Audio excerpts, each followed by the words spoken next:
اس خدشے کا اظہار کیا جا رہا ہے کہ پھر سے پاک بھارت جنگ ہو سکتی ہے اور یہ ماضی کی نسبت اس کے نتائج بہت خطرناک نکلیں گے اور بڑے پیمانے پہ ہو سکتی ہے۔ جب تک ہمارے ان کے ساتھ کور ایشوز رہیں گے جنگ کا خطرہ تو ہمیشہ رہے گا۔ جب تک مسئلہ کشمیر حل نہیں ہوتا، کراس بارڈر ٹیررزم جو ابھی جارحیت انہوں نے لانچ کی لاسٹ ایئر، اس کا مسئلہ حل نہیں ہوتا، انڈس واٹر ٹریٹی کا، یہ سارے جنگ کے ٹریگرز ہیں۔ تباہ کن جنگ میں فتح حاصل کرنے کے بعد پاکستان کا ایک نیا تشخص ابھرا۔ آج پاکستان اس خطے میں ایک نیٹ سیکیورٹی اسٹیبلائزر کے طور پہ دیکھا جا رہا ہے۔ پاکستان کا ایک رول ہے، پاکستان کا ایک ویل ریسپیکٹڈ مقام ہے۔ بھارت جو ہے وہ ڈپلومیٹک لیول پہ آئسولیشن کا شکار ہو گیا ہے۔ ظاہر ہے ریسنٹ جو جنگ کے بعد جو ان کے ساتھ سلوک ہو رہا ہے اس خطے میں، وہ جو ان کا ایک منی سپر پاور بننے کا خواب چکنا چور ہوا ہے، تو اس کے بعد تو وہ انتقام میں بالکل سرتپا جل رہے ہیں، اور یقیناً وہ بےتاب ہوں گے تو جب بھی ان کو موقع ملے گا وہ کوئی نہ کوئی شرانگیزی کریں گے۔ سب سے بڑی بات تو یہ ہے کہ اللہ کی فتح و نصرت ہمارے ساتھ تھی، ہماری قوم متحد تھی، اور تیسری اور سب سے جو ہے پریکٹیکل بات وہ یہ تھی کہ ہماری ٹریننگ زیادہ بہتر تھی، ہماری کامبیٹ ریڈینس زیادہ بہتر تھی، ہمارے مجاہدوں کا لڑنے کا جو کمٹمنٹ لیول تھا وہ ان میچ تھا۔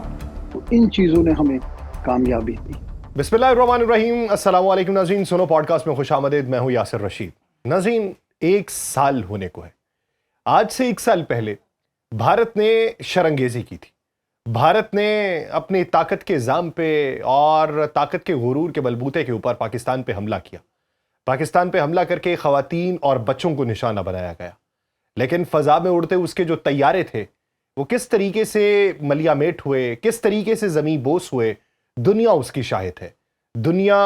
اس کا اعتراف کرتی ہے۔ دنیا نے وہ مشاہدہ کیا کہ کس طرح سائبر وارفیئر کے اندر پاکستان نے بھارت کو ناخن چرے چبوائے۔ دنیا نے اس بات کا مشاہدہ کیا کہ کس طریقے سے بھارت کے تمام تر جو دفاعی انفراسٹرکچر تھا وہ مفلوج ہوا۔ دنیا نے اس بات کا مشاہدہ کیا کہ بھارت خطے کے اندر انارکی پھیلانے کی جو کوشش کر رہا تھا، پاکستان نے کس طریقے سے ریٹیلیٹ کر کے بھارت کو اس کی اوقات یاد دلائی۔ دنیا اس پوری جنگ کے سبق کو پڑھتی رہی، اس کے خد و خال کو وضع کرتی رہی، اس کا اعتراف کرتی رہی، اور بھارت کو وہ چہرہ دکھاتی رہی کہ جو اپنے میڈیا کے ذریعے وہ لوگوں کو دکھانے کی جرت نہیں کر پا رہا تھا۔ اس نے ایک پروپیگنڈا کیا، اس نے انفارمیٹو وار کے اندر ایک ایسا نیریٹو بنانے کی کوشش کی جس میں پاکستان کی تشخص کو سبوتاژ کیا جا سکے، لیکن وہ تمام ارادے جو تھے وہ خس و خاشاک میں مل گئے۔ پاکستان نے وہ برتری کس طریقے سے حاصل کی، اور نئی دور کی جنگوں کے حوالے سے پاکستان نے جو تاریخ رقم کی ہے، دنیا حالیہ جنگ میں اس کو کس طریقے سے دیکھ رہی ہے، دنیا جنگوں کے حوالے سے نئے زاویے کیا تراش رہی ہے، اسی منظرنامے پہ گفتگو کریں گے۔ ہمیں جوائن کیا ہے ڈیفنس ایکسپرٹ ہیں، ایئر وائس مارشل ریٹائرڈ اعجاز محمود صاحب نے۔ اعجاز صاحب بہت شکریہ سر آپ کے وقت کا۔ اعجاز صاحب، آپ کو یاد ہوگا کہ آج سے 1 سال پہلے بھی اسی معاملے کے اوپر ہماری گفت و شنید ہوئی تھی، اور اس میں ہم نے تمام جو امور تھے ان کے اوپر گفتگو کی کہ کس طریقے سے پاکستان کو اپر ہینڈ ملا، اور کس طریقے سے ایک غیبی طاقت، ایک غیبی مدد نے پاکستان کو اس سطح تک پہنچایا۔ اس 1 سال کے عرصے میں آپ کیا سمجھتے ہیں کہ کیا کیا تبدیلیاں ہوئی بین الاقوامی سطح کے اوپر، اور وہ جو جنگ کے دن تھے، ان جنگ کے دنوں کے بعد پاکستان کے حوالے سے معاملات کس حد تک بہتر ہوئے؟ جی بہت شکریہ۔ اور یقیناً اس 1 سال میں بہت ساری تبدیلیاں بھی آئی ہیں، لیکن کچھ چیزیں کانسٹنٹ ہیں۔ پہلے ہم کانسٹنٹ چیزوں کی بات کر لیں تو وہ یہ ہے کہ بھارت کے ساتھ ہماری دشمنی، بھارت کی طرف سے ان کی حکومت اور ان کی پوری جو گورنمنٹ کی جو مشینری ہے، اور اس میں میڈیا سپورٹڈ، وہ انہوں نے اس جنگ کے نتائج پہ تو کوئی بات نہیں کی، لیکن انہوں نے برملا یہ کہا کہ یہ ہمارا آپریشن سندور جو ہے یہ ختم نہیں ہوا اور یہ جاری رہے گا۔ تو وہ یقیناً اپنی بات انہوں نے پوری کی، اور سب کنونشنل ڈومین میں کراس بارڈر ٹیررزم کے ذریعے، اپنی پراکسیز کے ذریعے وہ اپنے طور پہ اسی چیز پر کاربند ہیں. لیکن اگر ہم پاکستان کی بات کریں تو پاکستان چونکہ اس انٹینس اور بڑی تباہ کن میں سمجھوں گا جنگ میں فتح حاصل کرنے کے بعد پاکستان کا ایک نیا تشخص ابھرا، اور پاکستان کی ملٹری لیڈرشپ بالخصوص اور سویلین قیادت بھی مل کے ہم نے اپنا ایک ڈپلومیٹک اوفینسو لانچ کیا، جس میں ہم نے پوری دنیا کو پاکستان کے جو پوائنٹ آف ویو ہے سرٹن ایشوز پہ، issues with India, regional issues, اس پہ اپنا موقف بتایا بڑی وضاحت کے ساتھ. اور بھارت کا اصل چہرہ کہ وہ ایک اسٹیٹ ہے جو ٹیررزم کو سپانسر کرتی ہے، ٹیررزم کو ہاربر کرتی ہے، اور صرف پاکستان کی حد تک نہیں بلکہ ٹرانس نیشنل ٹیررزم کو وہ ہاربر کرتی ہے. تو اس سارے ایفرٹ کا جو کہ سچائی اور حقائق پر مبنی تھی، اس کا نتیجہ یہ نکلا کہ آج پاکستان اس خطے میں ایک نیٹ سیکیورٹی اسٹیبلائزر کے طور پہ دیکھا جا رہا ہے. پاکستان کا ایک رول ہے، پاکستان کا ایک ویل ریسپیکٹڈ مقام ہے، اور بھارت جو ہے وہ ڈپلومیٹک لیول پہ آئسولیشن کا شکار ہو گیا ہے. لیکن اگر ہم ملیٹریلی اس کو ریویو کریں تو بھارت نے جنگ میں ہارنے کے بعد انہوں نے پھر دوبارہ نئے سرے سے جو ہے اپنی آرمز ریس شروع کر دی ہے. وہ بہت سارے نئے اکوپمنٹ ایکوائر کرنے کی اس میں تگ و دو میں ہیں، اور یقیناً اس سے پاکستان کے لیے بھی ایک واضح پیغام ہے کہ پاکستان بھی جو ہے جو ابھرتی ہوئی یا ایمرجنگ تھریٹ ہو سکتی ہے نئی ایکوزیشن کے ساتھ، نئے ویپن سسٹمز کی انڈکشن کے ساتھ اکراس دی بارڈر، پاکستان اس کے لیے بھی اور فیوچرسٹک وار کے لیے بھی تیار رہے ہمہ وقت. تو ہمارا جو ہے جو ڈیولپمنٹل اسٹریٹجی ہے وہ دو اس پہ آپ کہہ لیجیے کہ اس کے پہلو ہیں یا ٹو پرونگ اپروچ ہے. ایک یہ ہے کہ ہم نے اپنی موجودہ انوینٹری کے ساتھ، موجودہ صلاحیت کے ساتھ کس طرح دشمن کے ساتھ لڑنا ہے، اور دوسرا پہلو یہ ہے کہ دشمن کی جو فیوچر انڈکشنز ہیں وہ آنے والے وقتوں میں 2 سے 3 سال میں جب وہ آ جائیں گی اور وہ آپریشنلائز ہو جائیں گی تو اس کا رسپانس ہم نے کس طرح سے دینا ہے. تو ہم نے پلان کل کی جنگ کے لیے بھی کرنا ہے اور تیاری آج کی جنگ کے لیے بھی رکھنی ہے. اچھا، ایک چیز اعجاز صاحب اور بتائیے گا، بین الاقوامی نشریاتی اداروں میں ان دنوں میں ایک موضوع پہ گفتگو ہو رہی ہے، اور وہ یہ کہ جس طریقے سے آپ نے بھی تذکرہ کیا کہ بھارت اپنے جو ذخائر ہیں ان کے اندر اضافہ کر رہا ہے، چاہے وہ طیارے ہوں، چاہے وہ سائبر وارفیئر ہو، یا چاہے اس کے علاوہ میزلز ہوں یا ڈرون ٹیکنالوجی ہو. تو اس ضمن کے اندر اس خدشے کا اظہار کیا جا رہا ہے کہ پھر سے پاک بھارت جنگ ہو سکتی ہے، اور یہ ماضی کی نسبت اس کے نتائج بہت خطرناک نکلیں گے اور بڑے پیمانے پہ ہو سکتی ہے. تو یہ جو خدشات کا اظہار کیا جا رہا ہے، کیا یہ صرف ان حقائق کی بنیاد پہ کیا جا رہا ہے کہ اسلحے کے ذخائر میں اضافہ ہو رہا ہے، یا اس کے علاوہ کچھ اور تیاریوں یا کچھ اور اتحاد کا منظرنامہ جو ہے اس کو پرکھ کے یہ فیصلہ کیا جا رہا ہے، یہ اس خدشے کا اظہار ہو رہا ہے؟ نہیں، دیکھیے جنگ یا کانفلکٹ جو ہے نا وہ تو ایشو بیسڈ ہوتا ہے. یعنی جب تک ہمارے ان کے ساتھ 3 بنیادی یا کور ایشوز رہیں گے، جنگ کا خطرہ تو ہمیشہ رہے گا. تو پہلی بات تو یہ گیون ہے کہ جب تک مسئلہ کشمیر حل نہیں ہوتا، کراس بارڈر ٹیررزم انڈیا کی طرف سے اپنی پراکسیز کے تھرو پاکستان میں جو ٹیررزم وہ پھیلاتے ہیں وہ مسئلہ حل نہیں ہوتا. اور تیسرے جو آبی جارحیت انہوں نے لانچ کی لاسٹ ایئر،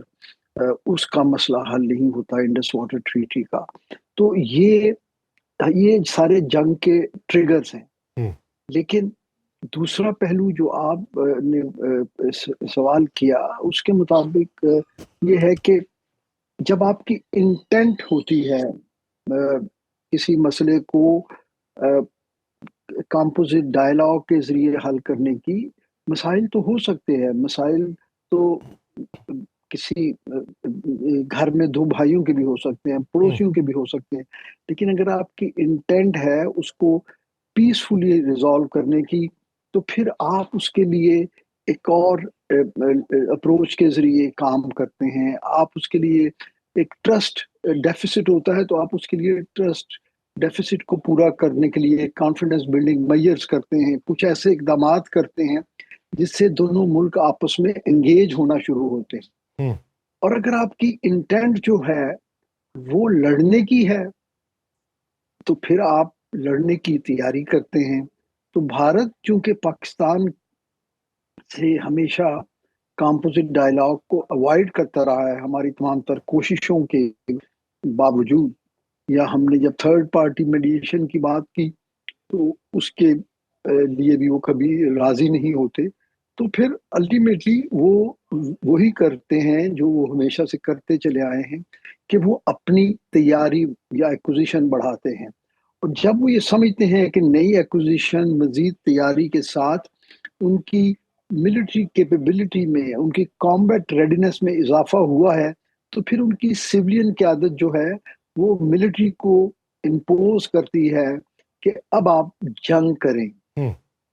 اور پھر کوئی نہ کوئی جو ان کا پیٹرن ہے، کوئی ایسا ٹریگر جو ہے وہ کریٹ کیا جاتا ہے، فالس فلیگ آپریشن، وہ پلوامہ ہو یا پارلیمنٹ پہ اٹیک ہو اس سے پہلے، یا بامبے تاج ہوٹل کا واقعہ ہو، یا پھر لیٹسٹ پہلگام. تو ان ساری چیزوں سے پھر وہ اپنی اسی پلے بک کے مطابق پاکستان پہ ایک لمیٹڈ وار کی جو ہے اپرچونٹی نکالتے ہیں، اور پھر ہمیں مجبوراً اس کا جواب دینا پڑتا ہے. یہ پورا ایک سیکوینس ہے اچھا اعجاز صاحب، جس کی بنیاد ابھی پہ اگر دیکھا ہم جائے تو یہ ایران اسرائیل وار کے اندر جس طریقے کا کردار بھارت کا رہا کہ جنگ سے پہلے اسرائیل کا دورہ کیا، پھر پس پردہ ان کے ساتھ تعلقات رکھے، پھر ایک بحری جہاز جو مہمان کے طور پہ بھارت کے اندر موجود تھا وہ واپسی پہ نشانہ بنا دیا جاتا ہے اور وہ سمندر غرق ہو جاتا ہے. اس کے بعد صورتحال اس نہج پہ ہے کہ بلوچستان کے اندر بھی انارکی پھیلانے کی کوشش جو ہے وہ بھارت کی طرف سے کی گئی. کہیں نہ کہیں پہ اپنی تمام تر کوششوں کو بروئے کار لایا گیا، لیکن پاکستان کی طرف سے بھرپور تیاری جو تھی اس نے کلا کما ضرور کیا. لیکن اس وقت میں ڈیسپریشن کی حالت بھارت کی کتنی ہے کہ جب وہ سفارتی محاذ پہ بھی آئسولیشن کا شکار ہے. 1 سال کے اندر جتنی بدنامی ہوئی، یا ڈونلڈ ٹرمپ نے جس طرح سے طیاروں کی تعداد بڑھاتے چلے گئے، اس کے بعد ان کو خفگی بھی ہے، ان کو غصہ بھی ہے، اور ان کے اندر بدلے کی چاہ بھی ہے. تو اس ضمن کے اندر بھارت میں ابھی ڈیسپریشن کا اگر پیمانہ رکھا جائے تو وہ آپ کو کس حد تک دکھائی دیتا ہے کہ وہ ان دنوں میں جنگ کا خواہاں کتنا ہے؟ دیکھیے، اس میں اگر آپ ایک اور چیز ایڈ کر لیں، اور وہ یہ ہے کہ بھارت میں قیادت جو ہے اگر وہ آر ایس ایس کی ہو اور بے چینی ان کے اندر جو ہے وہ بی جے پی کا ہندواتا فارمولا ہو، تو پھر اس کے امکانات کہیں بڑھ جاتے ہیں. تو اس لیے ہمیں کبھی بھی یہ پاسبلٹی رول آؤٹ نہیں کرنی چاہیے. اور کیونکہ بھارت کے معاملے میں ہمیں یہ چیز سمجھ لینی چاہیے کہ وہ ان کی سوچ میں اور ان کے ایکشنز میں کہیں بھی ریشنلٹی نہیں ہوتی، ہوں، اور اس وجہ سے وہ ان کا بڑا irrational بیہیویئر ہوتا ہے اسٹیٹ لیول پہ. تو اس لیے ہم ان کے بارے میں کوئی ریشنل تھنکنگ کے طور کے تھرو کوئی ایسے ہائپوتھیسز نہیں رکھ سکتے کہ چونکہ ان کے پاس یہ چیز نہیں ہے تو وہ جنگ نہیں کریں گے، یا چونکہ ان کو ہماری فضائیہ نے اتنی شکست دی تو اب اس کی تیاری کے لیے ان کو بہت سال چاہیے، ہوں. وغیرہ وغیرہ. تو وہ ہمیشہ سے irrational ہیں، اور اس لیے وہ کبھی بھی جو ہے ان کی ڈیسپریشن یا فرسٹریشن جو ہے، جو اور اب ظاہر ہے ریسنٹ جو جنگ کے بعد جو ان کے ساتھ سلوک ہو رہا ہے اس خطے میں، وہ جو ان کا ایک منی سپر پاور بننے کا خواب چکنا چور ہوا ہے، تو اس کے بعد تو وہ انتقام میں ظاہر ہے بالکل سرتپا وہ جو ہے نا جل رہے ہیں، اور یقیناً وہ بےتاب ہوں گے، تو جب بھی ان کو موقع ملے گا وہ کوئی نہ کوئی شر انگیزی کریں گے۔ سر آپ کیا سمجھتے ہیں کہ ہماری جو ان کے ساتھ جنگ جی ہوئی اس کے بعد کے جو نتائج تھے، جس کو ایک ٹیسٹ کیس کے طور پہ بھی پڑھایا جانے لگا اور نئی جنگ کے سبق کے طور پہ بھی پڑھایا جانے لگا کہ جنگ کے اسلوب اتوار کس حد تک تبدیل ہو چکے ہیں، تو اس میں ایک اہم نقطہ تھا سائبر وارفیئر کے حوالے سے۔ ہم نے یہ اس جنگ کے اندر مشاہدہ کیا اور دنیا نے بھی کیا، اور اس ضمن کے اندر ہم نے بہت سی جگہوں کے اوپر یہ بات بھی کی کہ آنے والے دنوں میں جب جنگیں ہوں گی تو اس میں یہ کی نوٹس کے طور پہ پڑھائے جائیں گے یہ تمام تر اسباق کہ جو پاکستان نے کارکردگی دکھائی تھی۔ تو ابھی حالیہ ایران اسرائیل جنگ میں کیا آپ نے اس کی کوئی مشابہت دیکھی کسی جگہ کے اوپر کہ جنگ کا جو طریقہ پاکستان نے بدلا اس کا کہیں نہ کہیں پہ اثر یا عکس جو تھا وہ اس حالیہ جنگ میں بھی دکھائی دیا؟ دیکھیں، اس میں کچھ کامنالٹیز ہیں، اور لیکن بہت سارے اس میں واضح طور پہ جو ہے ڈفرینسز بھی ہیں۔ کامنالٹیز تو یہ ہیں کہ جس طرح پاکستان کی قوم یکجا ہو گئی، جس طرح پاکستان کی مسلح افواج نے آؤٹ نمبر ہوتے ہوئے بھی ایک ریزالو دکھایا، یہ ان چیزوں کی حد تک تو ایران آپ کہہ سکتے ہیں کہ پاکستان کی جنگ کے ساتھ ایک سملیرٹیز ہیں۔ لیکن ایران کے کیس میں یہ ایک پیورلی ایک ایسمیٹرک وارفیئر ہے، جہاں پہ دنیا بھر کی طاقت، ایئر فورس ہو، نیوی ہو، یا دوسری ایئر لفٹ کیپیبلٹی ہو، یا کسی بھی جگہ پہ جا کے کم سے کم وقت میں اپنے کسی تھیٹر میں ڈپلائمنٹ کرنے کی کیپیبلٹی ہو، وہ ساری چیزیں وہ ایران کے اگینسٹ ہیں، آڈ ہیں، امریکہ کی فیور میں ہیں۔ تو جبکہ پاکستان کے کیس میں دونوں ملکوں کے پاس تقریباً ایٹ لیسٹ نمبرز ڈفرینٹ تھے، لیکن کیپیبلٹی دونوں طرف ایک جیسی تھی۔ دونوں کے پاس بڑی ایئر فورسز تھیں، دونوں کے پاس بڑی آرمیز ہیں، نیوی ہے۔ تو یہ ہمارا تو جو ہے ایک آپ کہہ لیجئے کہ اگر آن پیپرز دیکھا جائے تو یہ شاید ماڈرن ہسٹری میں پہلی بار ایسے ہوا کہ دو برابر کی جو ایئر فورسز ہیں ان کی آپس میں جنگ ہوئی۔ ورنہ آپ دیکھیے کہ 1990 سے جہاں پہلی گلف وار میں پہلی بار اتنی شدت سے ایئر پاور کو استعمال کیا گیا، اور تو اس میں وہ بالکل یک طرفہ کاروائی رہی۔ وہاں وہ عراق ہو دو جنگوں میں، یا افغانستان ہو، وہ تو ایسے ملک تھے جہاں پہ کوئی ریزسٹنس ہی نہیں تھی۔ تو امریکہ نے ساری دنیا کے ملکوں کو 50-55 ملکوں کو اپنے ساتھ ملا کے وہ انہوں نے چڑھائی کر دی۔ لیکن اس کیس میں اگرچہ عددی طور پہ بھارت کے پاس زیادہ نمبرز ہیں، لیکن ہماری طرف بھی بڑی پوٹنٹ اور بڑی بیٹل ہارڈن آرمڈ فورسز ہیں۔ تو یہ تو ایک مقابلے کا میں سمجھتا ہوں جوڑ تھا، لیکن اس میں ہمیں کامیابی اس لیے ملی کہ ہماری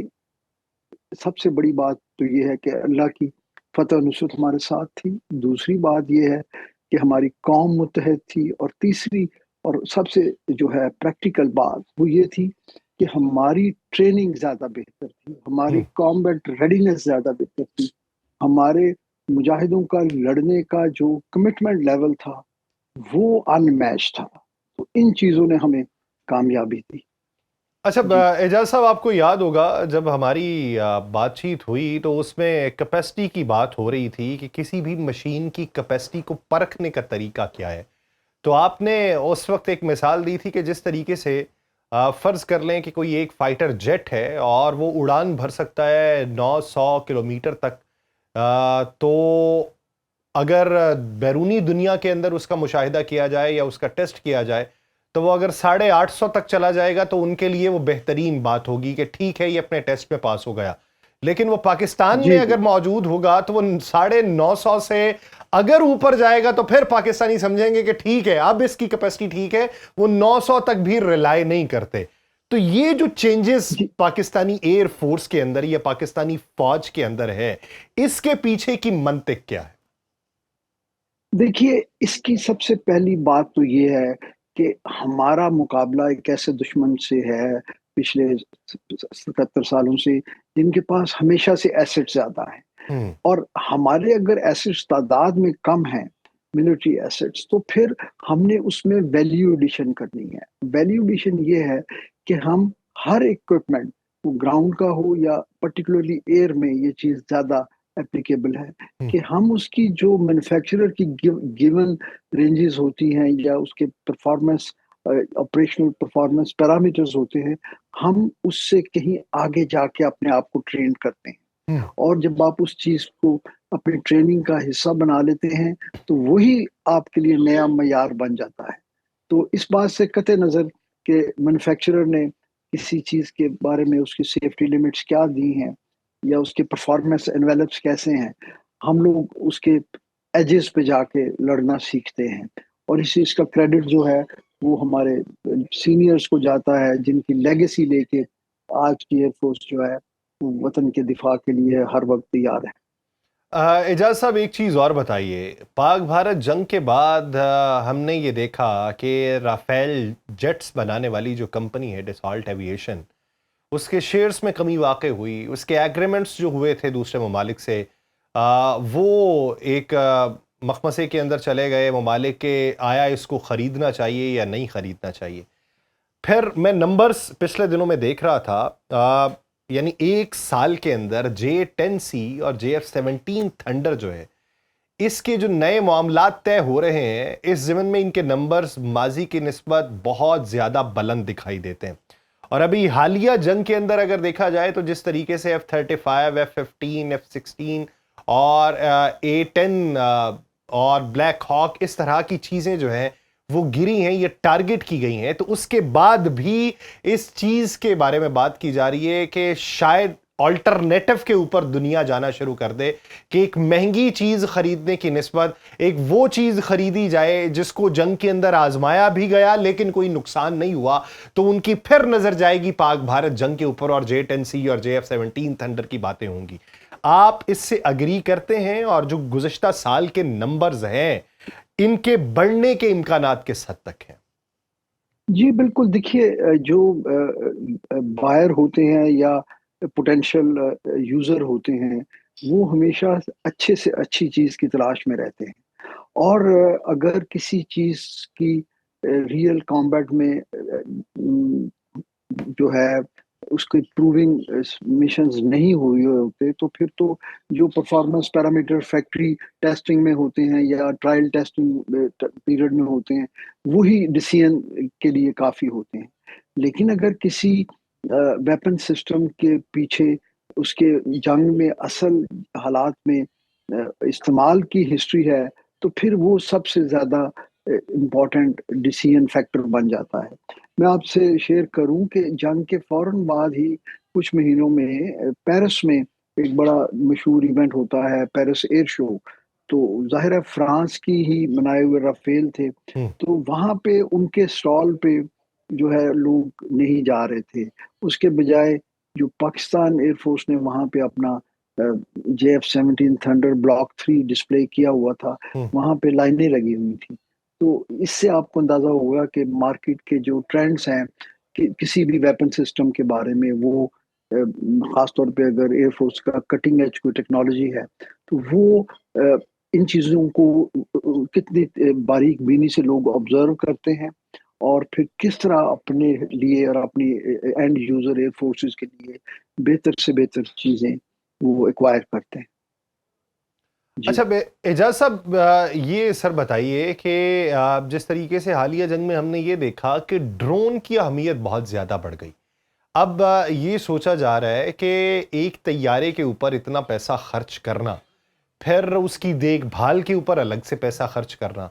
پھر اس میں ایک انسانی جان موجود ہوتی ہے اور اس انسانی جان کو بھی خطرے کے اندر ڈالنا، تو اس کے مقابلے میں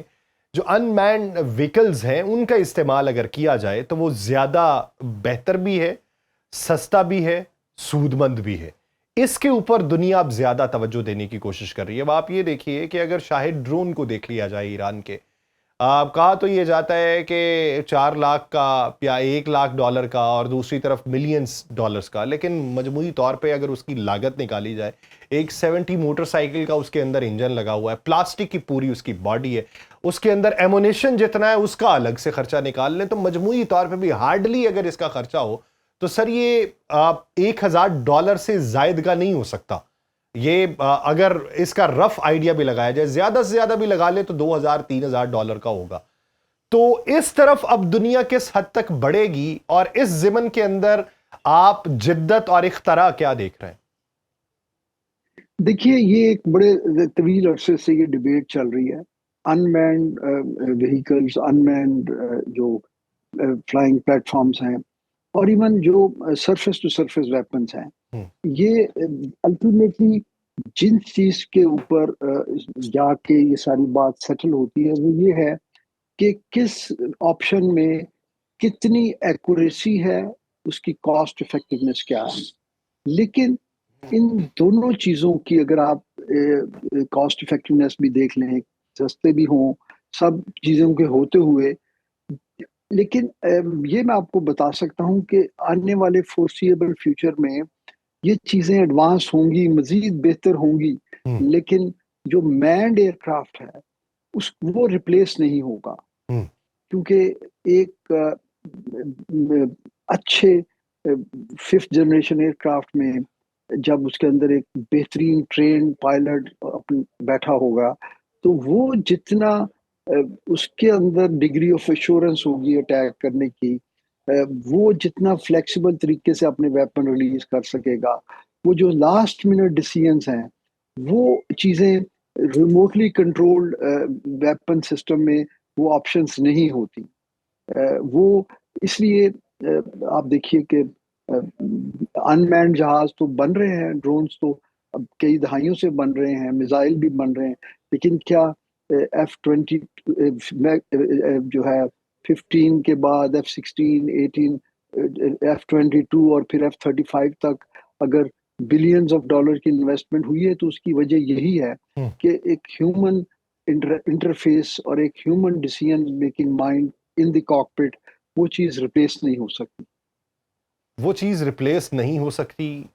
بہترین تربیت یافتہ اگر اس کے اندر پائلٹ بیٹھا ہو تو اس کا متبادل نہیں ہو سکتا. ہاں، جدت پسندی ضرور اپنائی جائے گی، بدلتے جو دنیا کے اتوار ہے اس کے مطابق خود کو ڈھالا جائے گا، اور بالخصوص ایسے حالات میں کہ جب ہم 1 سال بعد اس فتح کا جشن منا رہے ہیں یا اس فتح کو یاد کر رہے ہیں تو اس میں یہ بھی یاد کرنا چاہیے کہ ہمارا دشمن مکار اور عیار ہے اور چالاک بھی ہے، تو وہ کسی بھی وقت ڈیسپریشن کی حالت میں کچھ بھی کر سکتا ہے. تو اس لیے تیاری بھرپور رکھنی چاہیے. بہت شکریہ ایئر وائس مارشل ریٹائرڈ اعجاز محمود صاحب اس حوالے سے اپنا وقت دینے کے لیے. ناظرین، پوڈ کاسٹ کا وقت ختم ہو جاتا ہے، مجھے دیجیے اجازت. آپ سے ملاقات ہوگی کسی اور ایپیسوڈ میں. اپنا بہت سا خیال رکھیے گا. اللہ نگہبان.